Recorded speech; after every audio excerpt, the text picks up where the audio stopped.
Finishing up on histology, this last section is about nervous system tissue. So highlights, nervous system tissue comes from the ectoderm. Remember that? We have two cell types. We have neurons and we have neuroglia.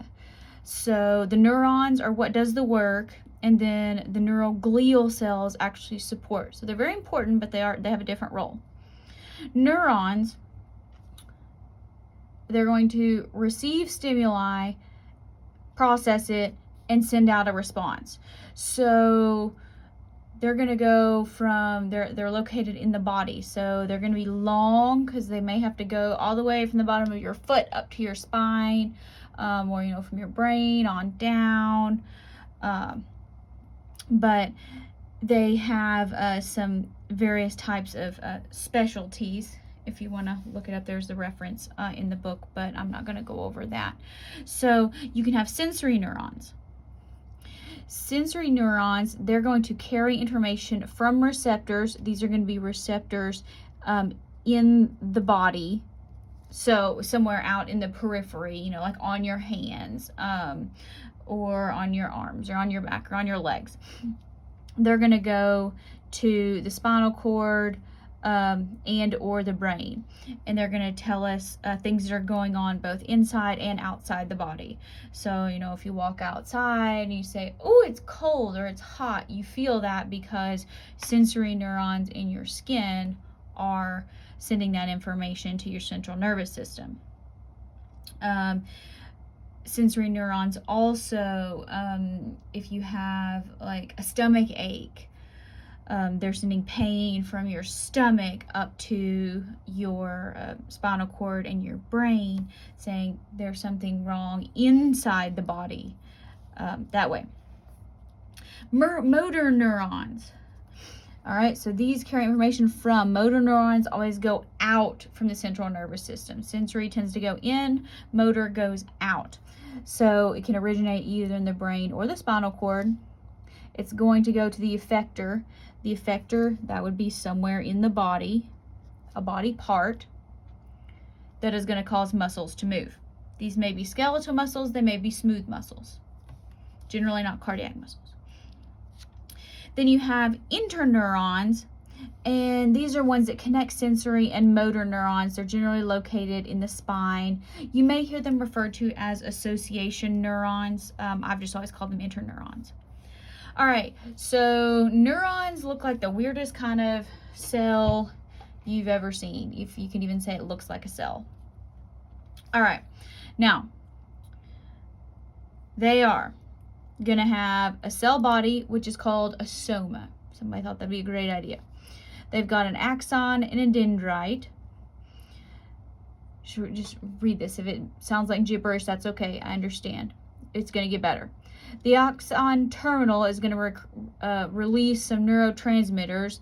They're going to go across the space to interact with an adjacent neuron, so you just get this big chain reaction. So you get electrical activity in the second cell, and then this space between the end of the first neuron and the start of the second neuron is called a synapse. That's an important word. You're going to need to know that as you move on into the second semester and further on in other courses. Now, here, things that are very important about neurons. They are amitotic. They do not divide. So they're stuck in G1.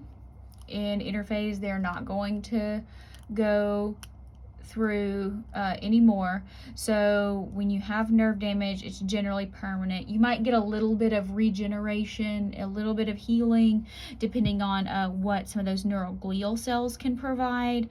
But as far as generating new nerve cells, in some, particularly in an adult. Now, in an infant, they might still be growing and developing some neurons, but for the most part, no.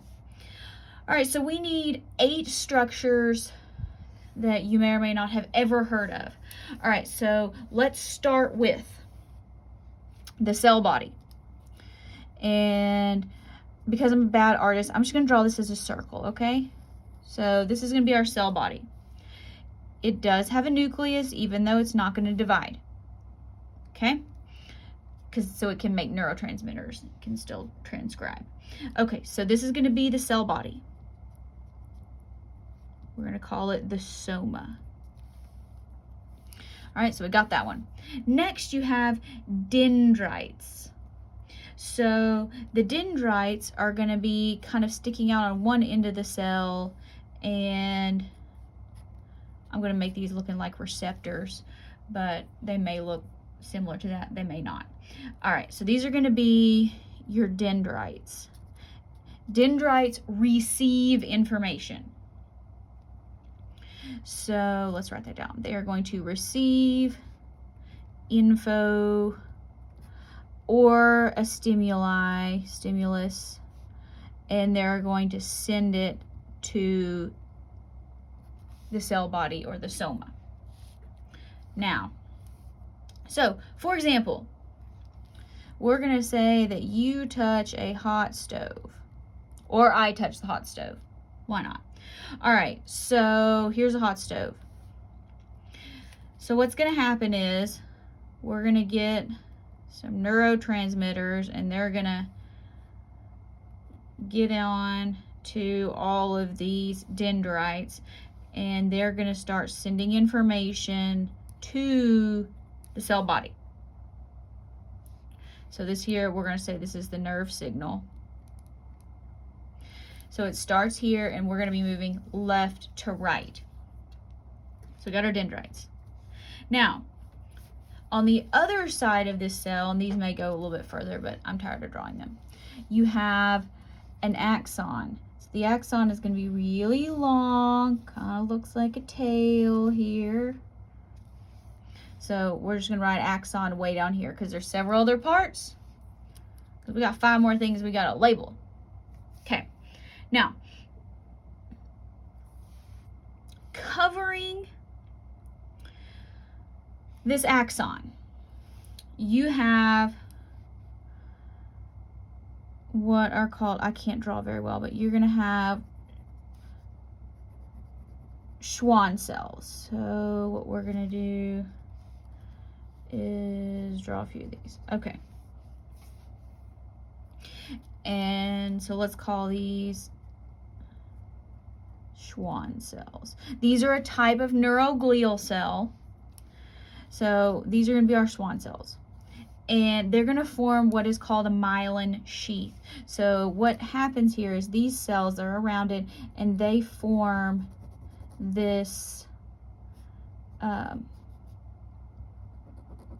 they coat this axon all the way, not all the way down. It's not continuous, but it's mostly continuous, okay? Now, what is a myelin sheath? Let's write that down. That it is a thick, white, insulating coating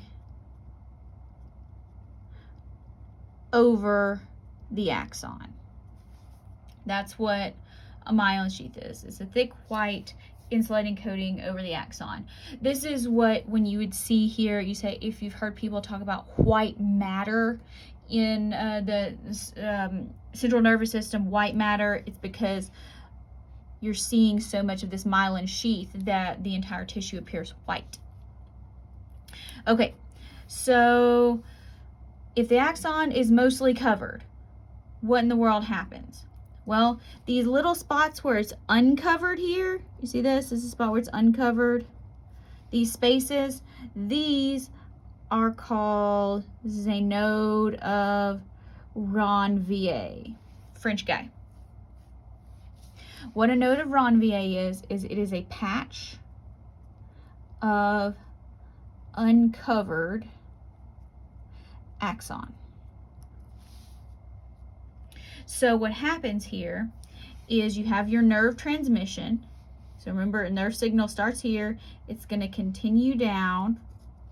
But instead of going one way, because you've got these gaps and coverings, it's actually going to jump between these nodes of Ranvier. And that actually makes nerve transmission much faster than if it had to go all the way through all of these spots. It can jump, and that makes things go a lot faster. So that's a node of Ranvier. Now, at the end here, we're going to have this kind of tree looking thing here. Again, I'm a bad artist, so, but this is just kind of a representation. Okay, so this portion here, this is called the end brush. The end brush. Now, on the end brush, so it kind of fans out. And so you have these little buds here. Each one of these buds is called a synaptic knob. All right. It might also be called a terminal bud. So each one of these is a synaptic knob or a terminal bud. And what they do is they actually release these neurotransmitters here. Okay, so this is going to be our neurotransmitter.